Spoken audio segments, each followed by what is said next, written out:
नमस्कार दोस्तों, मैं Rakesh Chaudhary from college of agriculture Mandawa. आज मैं मेरे दोस्तों के साथ वीलॉग कॉन्टेस्ट के लिए आया हूँ कृषि विज्ञान केंद्र आबूसर में, जिसकी स्थापना सन 1992 में हुई थी और आज यह इंडिया का सबसे बड़ा बीज उत्पादक केवीके है। तो आज हम यहाँ पर अनेक प्रकार की जानकारियाँ प्राप्त करेंगे।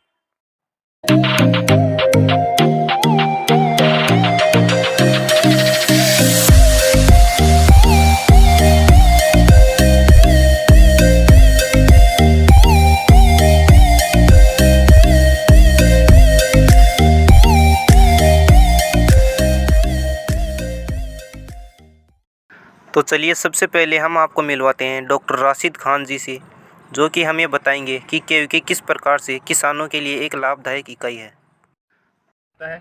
यहाँ पे उनको जो नई एग्रीकल्चर के अंदर जो तकनीक है उनके बारे में बताया जाता है। जो प्रदर्शन इकाइयाँ हैं, जैसे आप देख रहे होंगे पीछे ये अपनी खेजड़ी लगी है, बेल के प्लांट्स लगे हैं, मोरिंगा है, जो जितनी भी जो नई तकनीकें हैं उनके थ्रू जो खेती करते हैं उनके बारे में किसानों को यहाँ पे कैंपस में बुला के प्रशिक्षित किया जाता है, जिससे वो देख के सीख सके।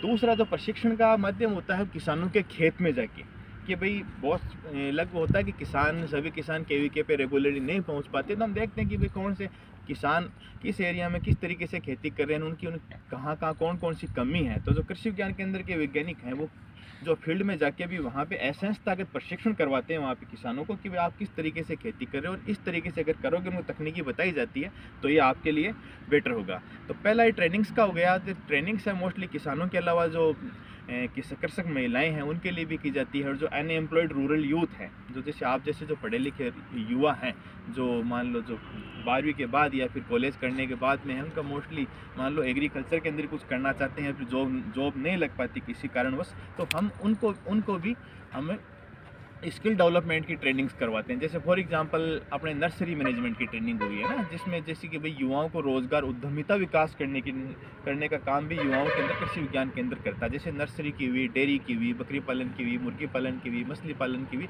जितनी भी जो अपने जो एरिया स्पेसिफिक है जहाँ पे पॉसिबल हो सकती है वो ट्रेनिंग्स कृषि विज्ञान के अंदर करवाता है, जिससे किसानों की आय बढ़े, उसके साथ साथ युवाओं को भी रोजगार मिले। केवीके का दूसरा काम होता है वो होता है प्रदर्शन लगाना, है ना। जैसे मैंने आपको पहले बताया कि भाई किसानों को हम ट्रेंड करेंगे। दूसरा प्रदर्शन लगाना, जैसे मान लो कोई भी किस्म है, कोई किसी रिसर्च सेंटर पे अच्छी किसी फसल की जो किस्म है रिलीज हुई है वो किसानों तक कैसे पहुंचे, है ना। अब किसान तो पर्टिकुलर जाके ला नहीं पाएगा, तो क्या होगा उसके लिए कि भाई कृषि विज्ञान के अंदर प्रदर्शन आयोजित करता है ना, कि भाई जो अच्छी किस्म है पहले उसको केवीके पे as a trial base KVK पे देखा जाता है, उसके बाद में उसको किसानों के खेत के ऊपर प्रदर्शन किए जाते हैं, जैसे डेमोस्ट्रेशन लगाए जाते हैं, या फिर ऑन फार्म ट्रायल टेस्टिंग भी होती है। ऑन फार्म टेस्टिंग दोनों काम एक साथ होते हैं। पहले किसानों के खेत पे टेस्टिंग होगी, यानी कि जो पर्टिकुलर वेराइटी है या जो कोई तकनीकी है यहाँ के लिए सूटेबल है, फिर उसको प्रदर्शन दिया जाएगा। जैसे मान लो किसी गाँव के अंदर अच्छी कोई किस्म है गेहूँ की है, मान लो जो कि सरसों की, तो अच्छी किस्म जो अपनी जो किस्में चल रही है उनसे ज़्यादा पैदावार देती है, तो उसको किसानों खेत पे लगवाएंगे। तो यहाँ पे आसपास के देखेंगे कि भाई उसमें फलाना किसान ने या पर्टिकुलर किसान ने ये वाली जो किस्म लगाई थी, तो ये क्या है अच्छा उत्पादन दे रही है, तो अगली बार उसको अपनाएंगे नहीं अपनाएंगे, है ना। एक क्या हो गया सुन के, दूसरा देख के, ठीक है। नेपियर घास है ना, ये नेपियर घास है। इसको एक बार लगाने के बाद में ये करीब 5 साल तक वर्ष भर पूरी साल आपको पशुओं के लिए हरा चारा देगा। देखो देखने में आपको एकदम ये बाजरे की तरह लग रहा है ना, लेकिन इसकी खास बात ये क्या है, वर्ष भर साल भर चलता है। एक बार बाजरा जैसे आप लगाओगे खरीफ में लगेगा या समर में लगेगा, लेकिन इसको आपने एक बार लगा दिया 5 साल तक आपको ये पूरे साल भर तक हरा चारा देगा। तो पशुओं के लिए बहुत ही इंपॉर्टेंट है। अभी आप इसकी किस्म देख रहे हैं, ये CO4 किस्म हमने ये लगा रखी है, इसके आगे CO6 भी है, इसको प्रमोट कर रहे हैं, और इसको लगाना बहुत ही आसान तरीका है ना। अब देखो अभी 1 महीने बाद में इसकी जो कटिंग से अपन जैसे गन्ना लगाते हैं ना, गन्ने की कटिंग है, उसी तरह से इसकी 10 से 12 सेंटीमीटर लंबी जो कटिंग्स हैं वो गन्ने की तरह इसकी कटिंग काट के लगाई जाती है, और इससे इसका प्रवर्धन हो जाता है। तो आप देख सकते हैं कि हमने 5-6 रो लगा रखी, मात्र हमने प्रदर्शन के तौर पे लगा रखी है। इसके अंदर आप अगर देखेंगे तो इस समय किसानों के हरे चारे की बड़ी समस्या आती है कि नहीं आती है?